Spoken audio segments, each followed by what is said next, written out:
Yes. I mean, how did you learn all this? Was this something that you just learned along the way? Did someone teach you these, like a mentor? Or Absolutely. So we started at Jefferson Community Center in Seattle. It's a smaller community center, and many people would say you got to go there. That's the mecca of breaking.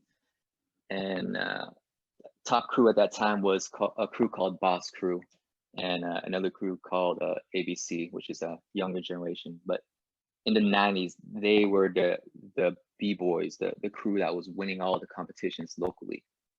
And before I even went to Jefferson Community Center, I tried to get into another crew, right? Another crew called Oasis Crew. And actually, it's a funny story. I actually had a friend that was in that crew, and they said, "Hey, they're looking for new talent."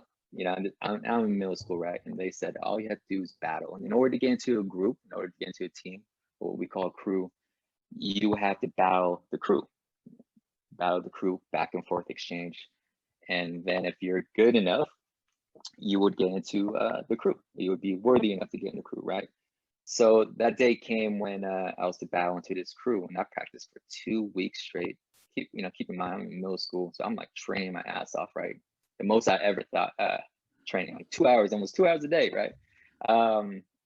And it was me and this other guy named Edinburgh who was trying to get into the crew. So it was two guys, and then the crew was about 6 to 7 people, and we went back to back battle for a good like 10 to 15 minutes.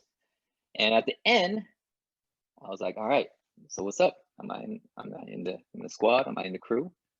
And the home dude, the leader, right, said the crew was locked. The crew was locked.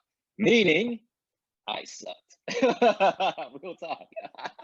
that's what that the meant? other the other guy got in, right? Oh The no. other guy got in, and then I didn't. And I was, at that age too, I was like, was I mad? I was crushed. Yeah, all that, right? Luckily, my one of my friends, he's like a kind of like an older brother kind of figure. He said, "Hey, go to Jefferson Community Center. You gotta go there. You gotta check it out." And I'm thinking, man, I know the best crew practices out there. Like Oasis, they're pretty good, but Boss is like on the next level. Like, how can I even hang, right? So I was just hungry. I'm like, by all means, let's make it happen. If I gotta take the bus, let's go, right? And I'm like in middle school, so I go take the bus with my older brother, and he's talking about the best, like at that time, right, in Seattle. But what I've learned was the crew that was teaching Boss Crew, right? The older brother figures, the mentors, was a crew called DVS Crew, and they're talking about this is elite. I'm talking about the professionals. They've been dancing since the 80s, right?